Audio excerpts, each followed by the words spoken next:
A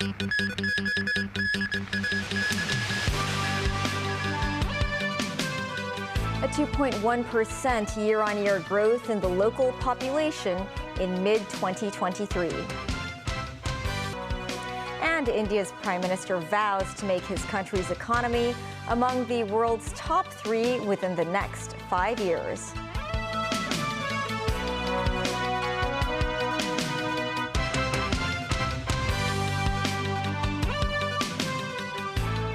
Hello and welcome to TVB News. The Census and Statistics Department revealed the latest estimate of the city's population, showing a slight increase to almost 7.5 million, a year-on-year rise of 2.1%. Authorities attributed the growth to the relaxation of COVID restrictions and the government's talent scheme. Academics say in order to maintain population growth, more has to be done to boost the total fertility rate and talent attraction. Timothy Lee has our top story. Hong Kong's population reached its peak in 2019 with 7.52 million people, and then saw a continuous decline. But that trend might have come to an end at the end of last year. Revised population statistics from the end of 2022 indicated a growth to 7.47 million residents. According to figures released today by the Census and Statistics Department, that number reached almost 7.5 million in mid-2023. That's an increase of 152,000 people year-on-year, a 2.1% rise. The growth was attributed to a net inflow of 174,000 people between mid-2022 and the middle of this year. Over the same period, a natural decrease of 22,000 and natural increase of over 32,000 were recorded. The government noted that since the second half of last year, thanks to the return of normalcy after the pandemic in Hong Kong and the mainland, both mainland residents and overseas SAR residents gradually returned to the city. Meanwhile, more foreign residents moved to Hong Kong, such as Jack, who came from Canada to reside in the city last year. So what I like about Hong Kong is that it's English speaking. It's very easy to make friends. I can travel many very interesting destinations nearby. I'm a social dancer, so it has a very good tango scene, a very good salsa scene, and the swing scene is friendly. An academic said in order to achieve continual growth, authorities will need to implement new policies to boost the fertility rate. In terms of natural birth, I do think one of the main factors that Hong Kong can provide, the government can provide, is housing. A very, very strong assurance that there will be adequate housing for them and their children. That would help a lot. Ying added local authorities should roll out housing measures similar to Singapore's in order to increase local families' desire to have children. Timothy Lee, TVB News. Research by the Family Planning Association found local couples were having fewer babies in recent years. The survey found each local couple had on average 0.9 children, a drastic drop from 1.3 5 years ago. The research was conducted late last year and involved about 1,500 women and 1,000 of their male partners. 3/4 of them do not have kids, double the figure from 2017. Various reasons were stated for not having children, the main one being they simply didn't want kids. The second was that the responsibility of raising children was too heavy. Respondents said help in finance, housing, health, and education would be good incentives for having kids. A woman died after a C-section birth at the Hong Kong Adventist Hospital last month. The 31-year-old mother was admitted to hospital in Tsuen Wan on July 5th after having a C-section operation. The woman's condition remained stable until the early hours of the next day. Doctors then performed a hysterectomy on her, but the woman eventually passed away. The hospital said the case was reported to the Department of Health and a coroner is following up. Japanese Prime Minister Fumio Kishida renewed a peace pledge today as Japan observed the 78th anniversary of its World War II defeat. However, he did not mention the country's wartime aggression in Asia, while 3 of his former and current cabinet ministers visited a shrine seen by neighboring countries as a symbol of militarism. Elsewhere, South Korea's president emphasized the need to step up security cooperation with Washington and Tokyo as he delivered a speech marking the anniversary of his country's liberation from Japan's colonial rule. Daniel Rao tells us more. During a speech at a ceremony at the Budokan Arena in Tokyo, Japanese Prime Minister Fumio Kishida said his country will stick to its resolve to never repeat the tragedy of the war. Kishida stressed the destruction that Japan suffered from the conflict, including the US atomic bombings of Hiroshima and Nagasaki. He said Japan will continue to cooperate with the world in solving global issues. The absence of any reference to Japanese aggression across Asia in the first half of the 20th century or its victims in the region followed a precedent set by then Prime Minister Shinzo Abe in 2013. That was seen by critics as a move to whitewash Japan's wartime brutality. Kishida refrained from praying at the controversial Yasukuni shrine, instead sending a religious ornament. However, 3 former and current cabinet ministers paid it a visit. Victims of Japanese aggression, especially China and the Koreas, see the shrine as a symbol of Japanese militarism. This because it honors convicted war criminals among about 2.5 million more dead. South Korea's foreign ministry expressed deep disappointment and regret over visits and offerings by Japanese leaders to the shrine. Meanwhile, South Korean President Yoon Suk-yeol delivered a speech marking the anniversary of his country's liberation from Japan's 1910 to 1945 colonial rule. He emphasized the need to step up security cooperation with the US and Japan. Yoon said this week's upcoming summit with US and Japanese leaders at Camp David will set a new milestone in trilateral cooperation in the face of North Korea's evolving nuclear and missile threats. Since taking office in May 2022, Yoon has sought to improve relations with Tokyo. Ties had been marred by compensation suits raised by victims of Japan's forced labor during its colonial rule. Daniel, TV News. Here in Hong Kong, some residents went to the Japanese Consulate General and demanded Tokyo's apology and compensation for the suffering inflicted upon Hong Kong people during the war. Members of a group that vows to defend the Diaoyu Islands went to the cenotaph in Central to commemorate those who died in the war. They then marched to the Japanese Consulate General, where they put a protest letter on the door. More news after the break. Stay with us.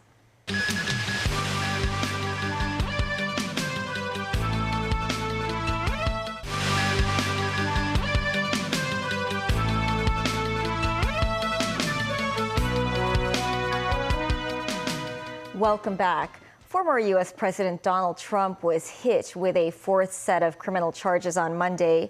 That's when a grand jury in Georgia issued a sweeping indictment accusing him of trying to overturn his 2020 election loss to Joe Biden. The 97-page indictment has listed 19 defendants and 41 criminal counts. Trump and the other 18 defendants have until noon on Friday to surrender voluntarily or face arrest. Tracy Furness has more. This may be the last of the indictments against former U.S. President Donald Trump, but it's the big one. The Georgia grand jury indictment issued Monday lists 18 defendants alongside Trump scheming to overturn his 2020 election loss in the state, with Georgia prosecutors turning to an unusual anti-racketeering law normally associated with mobsters. Every individual charged in the indictment is charged with 1 count of violating Georgia's Racketeer, Influenced, and Corrupt Organizations Act through participation in a criminal enterprise in Fulton County, Georgia, and elsewhere to accomplish the illegal goal of allowing Donald J. Trump to seize the presidential term of office beginning on January 20th, 21. The 97-page indictment details dozens of acts by Trump and his allies to undo his defeat in the battleground state, including hectoring Georgia's Republican Secretary of State to find enough votes to keep him in power. Trump allegedly also pestered officials with bogus claims of voter fraud and attempted to persuade Georgia lawmakers to ignore the will of the voters and appoint a new slate of electoral college electors favorable to Trump. Some of the well-known individuals charged with violations alongside Trump include former New York mayor and ex-personal attorney to Trump, Rudy Giuliani, and former Trump White House chief of staff, Mark Meadows. This is the fourth indictment for Trump in as many months. Earlier this month, he was indicted on felony charges for working to overturn the election in 2020 in the run-up to the U.S. Capitol riots. In June, he was indicted on mishandling top-secret documents at his Florida estate. And in March, he is the first president to face criminal charges when he was indicted in New York for paying hush money to Stormy Daniels during the 2016 presidential campaign to bury allegations of sexual encounters with her. Tracy Furness, TVB News. Indian Prime Minister Narendra Modi today promised to make his country's economy among the top 3 in the world within the next 5 years. This as India marked 76 years of independence from British rule. Nazvi Karim has more. India's grand 17th century Red Fort in New Delhi is designated by UNESCO as having outstanding universal value, a fitting stage from where Indian Prime Minister Narendra Modi, on his country's 76th anniversary since independence, declared his universal vision for India, that of being among the world's top 3 economies within 5 years. Wearing a flowing multicolored turban, Modi said his government had lifted more than 130 million people out of poverty, and that India's growing prosperity is an opportunity for the world. When poverty decreases in a country, the power of the middle class increases considerably, he said. In the next 5 years, I promise India will be among the top 3 economies in the world. India recently overtook China as the world's most populous country. Last year, S&P Global and Morgan Stanley forecast that India's economy will overtake Japan and Germany's and become the world's 3rd largest by 2030. Growth will be driven by offshoring, investment in manufacturing, growing digital infrastructure and energy transition.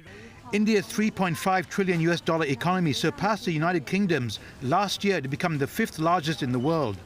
Modi said he was confident that by 2047, when India marks 100 years of independence, it will be a developed nation. Amid positive sentiment, though, unemployment is at 8%. With Modi's Hindu nationalist Bharatiya Janata Party favoured to win the next general election in 2024, Modi is under pressure to create more jobs. Nazvi Karim, TVB News. Meantime, Indians or people of Indian descent are estimated to number around 60,000 in Hong Kong, forming an important part of the city's community. Timothy Lee spoke with the president of the India Association Hong Kong and members of the local Indian community to find out more about their Independence Day celebrations and their history in the city. A solemn anthem bellowed by a proud people. The iconic orange, white, and green tricolor raised up high. These are common sights every August 15th as Indians across the world celebrate India's Independence Day. After nearly a century as a colony, by 1945, opposition to British rule in India reached an all-time high. 2 years later, under the Indian Independence Act of 1947, British colonial India was divided into Hindu-majority India and Muslim-majority Pakistan. Yet, it was during British rule when large numbers of Indians arrived to the then British colony of Hong Kong. Current estimates for the number of Hong Kong residents of Indian descent range between 40,000 and 60,000. Over the years, Indians have played an important role in shaping the course of the city's history, and many have assimilated into the local community. Kiran and Jay Sukhani, a mother and son duo running an Indian restaurant, are one such family. They share the experiences of life in Hong Kong. To come and start a business from overseas, it has never been easy, but Hong Kong is a very friendly place. When we came up with our ideas of having a restaurant, we were really welcomed a lot, very well by Hong Kong local community as well as Hong Kong government to bring some innovative ideas. Like when I was younger, dealing with like local people was a little harder because I think there was also like the communication problem.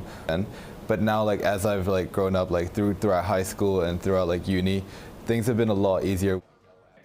Meanwhile, Vishal Melwani, the president of the India Association Hong Kong, one of the oldest Indian organizations in the city, noted there has been significant improvement in relations between local Hong Kong Chinese and Indians. He added the ties between Indian businesses with the mainland are strengthening.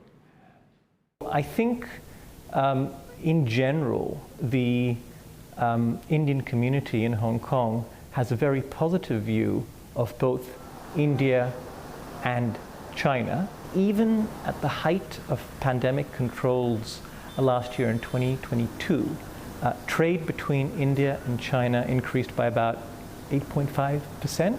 I think the figure was about $132 billion. And that creates a huge opportunity for the local Indian community to be a bridge between these two massive and growing economies. Hong Kong's Indian community has and continues to shape the very essence of the city, providing Hong Kong with influential figures such as Sir Homushji Modi. Without its generous funding, the University of Hong Kong would not have existed today. Timothy Lee, TVB News. The Consumer Council tested 25 toner products on the market and discovered the fragrance allergen content in 9 of them exceeded EU cosmetic directive limits. Mimo Singhai with more.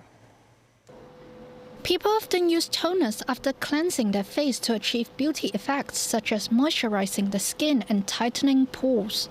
Among the 25 toner products that the Consumer Council tested, 9 were detected to contain various restricted fragrance allergens. For instance, this toner from Origins were found to have 4 fragrance allergens, including lemony and linalool. The toners from Watsons and Bobbi Brown were discovered to have 3 fragrance allergens. The Consumer Watchdog said the test results have been sent to the Customs and Excise Department for follow-up.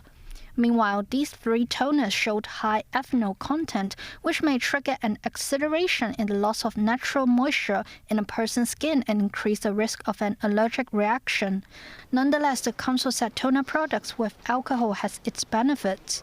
Because it can act as a skin penetrator enhancer, therefore the product will be can be easily absorbed into your skin. And actually, ethanol, if they're not in high amount, they can actually help you to evaporate a certain amount of water, so you feel a bit dry and a bit feel not so sticky.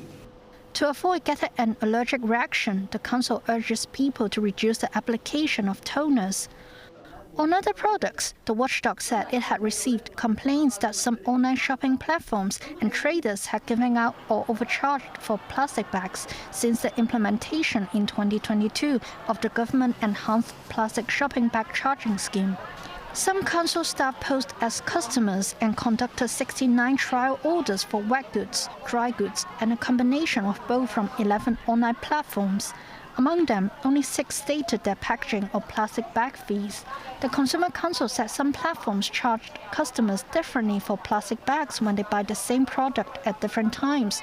The council pointed out the number of bags provided also varied. I think in simple terms, the online store or e-commerce platform should clarify their charging policy and calculation criteria for plastic bag or packaging. And so the consumers should all have all information and can make the informed decision. Tam reminds traders to fulfill their corporate responsibility by simplifying packaging and using reusable materials for food items. Mimo Singhai, TVB News. That's the news. Thanks for watching. Bye for now.